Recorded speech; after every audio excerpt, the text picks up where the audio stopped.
সুপ্রভাত বন্ধুরা, কেমন আছো? আশা করি সবাই ভালো আছো। আসানসোল থেকে আমি অর্পিতা, তোমাদের অর্পিতা, আবার একটা ভিডিও নিয়ে চলে এসেছি।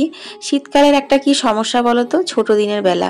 আর এই ছোট দিনের বেলায় যদি গুছিয়ে কাজগুলো না করা যায়, তাহলে দেখবে নিজের চান খাওয়ার আর সময় হয় না। তো সেরকমই সকাল সকাল উঠে ব্রেকফাস্ট করে ছেলেকে স্কুলে পাঠিয়ে দিলাম। তারপর ফুলটা তুলে জামা কাপড়গুলো ভিজিয়ে রাখলাম। এদিকে তারপরে চলে এলাম তুলসী মন্দিরটা ধুতে। এখনো পর্যন্ত উঠোনে সেরকম রোদ আসেনি। গ্রীষ্মকালে কিন্তু উঠোনটা সকালবেলা থেকে রোদে ভরে যায়, শীতকালে আবার সেটার উল্টো হয়ে যায়। যাই হোক, ঘরের কাজ সেরে এখন আমি ভাতটা বসিয়ে দিলাম। ভাতটা হতে তো সময় লাগবে।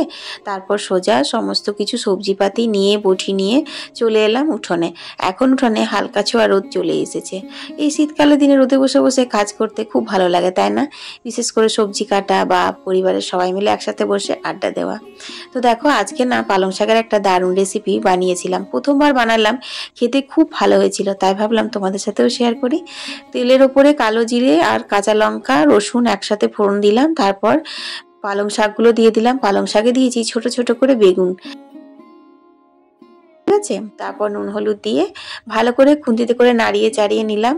শাক আর বেগুন থেকে বেশ পরিমাণেই জল বেরোবে, তাই ঢাকা দিয়ে গ্যাসটা কমিয়ে দিলাম। যতক্ষণ শাকটা হচ্ছে ততক্ষণ বাকি কাজগুলো সারি। এই ঘুগনিটাই সকালে বানিয়েছিলাম, তাই একটু বেঁচে গেছিলো, তুলে রাখলাম। আর এই যে হলুদ জলে ফুলকপিগুলো ভাপিয়ে জলটা ফেলে দেবো।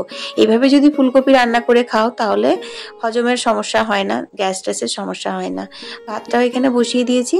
আজকে ফুলকপি আলু দিয়ে মাছের ঝোল করব। এই শীতকালে কিন্তু দেখবে ধনেপাতা দিয়ে মাছের ঝোল বলো, ডিমের ঝোল বলো, ফুলকপি আলু দিয়ে খেতে বেশ ভালোই লাগে। বেশি মশলা কিছু লাগে না, ধনেপাতার গন্ধতেই কিন্তু খাওয়া যায়। মাছগুলো ধোয়ার পরে দেখছি শাকটা একদম হয়ে গেছে। নাড়িয়ে চাড়িয়ে শুকনো শুকনো করে নামিয়ে নেবে। যতটা শুকনো শুকনো করতে পারবে শাকটা কিন্তু ততটাই খেতে ভালো লাগবে। তারপর দেখো, এই যে চলে এসেছি এখন কলের জল নিতে। কলের জল নিয়েছি মানে বুঝতেই পারছো 11টা বাজছে। আর এখানে কিন্তু আমার মাছের ঝোলটাও রেডি হয়ে গেছে। মাছের ঝোলের রেসিপিটা ইউটিউবে আমার একটা ছোট্ট চ্যানেল আছে, অর্পিতা ডেইলি ব্লগ, সেখানে লাইভে শেয়ার করেছি, কারণ সেখানে তোমরা লাইভ ভিডিও দেখতে খুব পছন্দ করো। প্রায় দিনই এখন কমেন্ট আসে, দিদিভাই তুমি লাইভে রেসিপি কেন শেয়ার করছো না? তাই ওখানে শেয়ার করে দিলাম। তবে হ্যাঁ, খুব কম মশলা দিয়ে করেছিলাম, খুব সুন্দর খেতেও হয়েছিল। তার জন্য ভাবলাম তোমাদের সাথে এখানেও একটু শেয়ার করে দিই।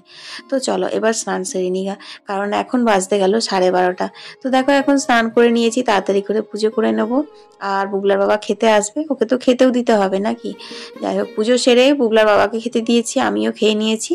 আর আজকে নিয়ে এসেছে দেখো পানি ফল। এই শীতের দিনে কিন্তু টাটকা টাটকা পানি ফল খেতে বেশ ভালো লাগে।